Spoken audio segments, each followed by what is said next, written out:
क्या ईरान पर आज सबसे बड़ा हमला होगा?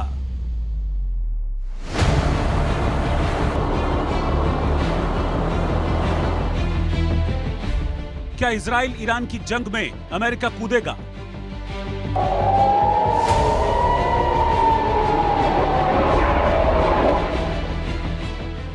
क्या आज रात खामेनेई पर ट्रंप का कहर बरपेगा?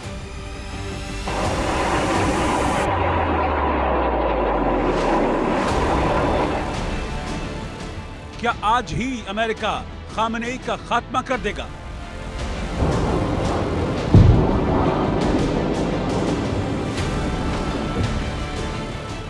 क्या अब मिडिल ईस्ट का नक्शा बदलेगा?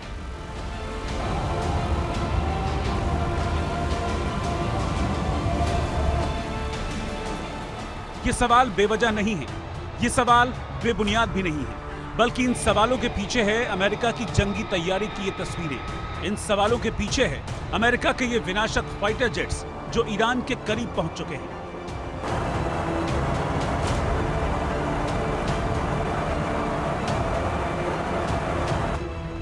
अमेरिका के ये फाइटर जेट और बॉम्बर तब मिडिल ईस्ट पहुंचे जब अमेरिकी राष्ट्रपति ट्रंप ने ईरान को बिना शर्त सरेंडर करने का अल्टीमेटम दिया। ट्रंप ने सोशल मीडिया पर पोस्ट कर लिखा, अब ईरान के आसमान पर हमारा पूरा कंट्रोल है। हम अच्छे से जानते हैं कि सुप्रीम लीडर कहां छिपा है, उस तक पहुंचना बहुत आसान है, लेकिन अभी हम उसे मारेंगे नहीं। खामेनेई के लिए ट्रंप का यह सीधा संदेश था कि सरेंडर करो वरना सर्वनाश तय है। ईरान में महाविनाश तय है, ईरान का खात्मा तय है। लेकिन खामेनेई ने सरेंडर के बजाय सीधी जंग का ऐलान कर दिया।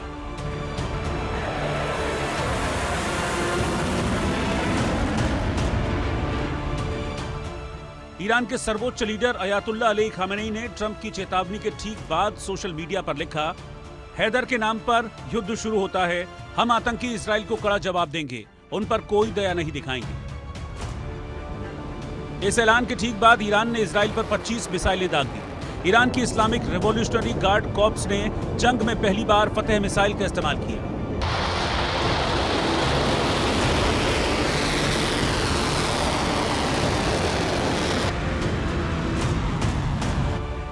ईरान ने दावा किया कि फतेह मिसाइलों ने इजराइल के एयर डिफेंस सिस्टम को भेद दिया है, इजराइल के सुरक्षित ठिकानों को निशाना बनाया है।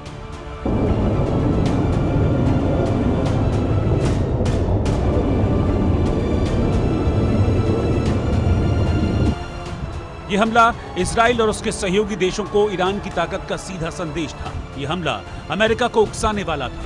इन हमलों से अमेरिका भड़क उठा। ट्रंप ने ईरान को तबाह करने का प्लान तैयार कर लिया। बताया जा रहा है कि अमेरिकी राष्ट्रपति ट्रंप ने व्हाइट हाउस के सिचुएशन रूम में इजराइल ईरान संघर्ष पर 1 घंटे 20 मिनट तक मीटिंग की। एक अमेरिकी अधिकारी के मुताबिक मीटिंग में ईरान के फोर्डो न्यूक्लियर सेंटर पर हमला करने की चर्चा हुई।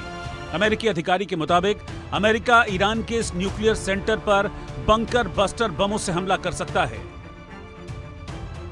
ट्रंप का मकसद ईरान के न्यूक्लियर प्रोग्राम को खत्म करना है, लेकिन न्यूक्लियर मुद्दे पर ईरान पीछे हटने को राजी नहीं है। ईरान लगातार इजराइल पर हमले कर रहा है, मिसाइल और घातक ड्रोन से अटैक कर रहा है। तो जवाब में इजराइल के फाइटर जेट्स ने ईरान के कई शहरों में तबाही मचा दी। इजरायली सेना ने कहा कि ईरान में रात भर चले एक बड़े ऑपरेशन में 50 से ज्यादा लड़ाकू विमानों ने हिस्सा लिया। इस हमले में कई अहम ठिकानों को निशाना बनाया गया, जिनमें परमाणु हथियारों से जुड़ी एक फैक्ट्री और हथियार बनाने वाली कई जगहें शामिल थी। इजरायली सेना के मुताबिक जिन हथियार फैक्ट्रियों को निशाना बनाया गया, वहां मिसाइलों और विमानों को गिराने वाले सिस्टम बनाए जा रहे थे। इन जगहों पर कच्चे माल और जरूरी उपकरण तैयार किए जा रहे थे। इजराइल के इस हमले में ईरान को भारी नुकसान पहुंचा है। उसके सैन्य ठिकाने और हथियार डिपो बर्बाद हो गए, लेकिन इसके बावजूद ईरान घुटने नहीं टेक रहा, कदम पीछे नहीं हटा रहा, जंग की आग को और सुलगा रहा है। लेकिन सवाल है कि मिडिल ईस्ट में छिड़ी जंग का दुनिया पर क्या असर होगा? क्या यही जंग तीसरे विश्व युद्ध की वजह बनेगी? क्या अमेरिका के जंग में कूदने से ईरान पर न्यूक्लियर वार होगा?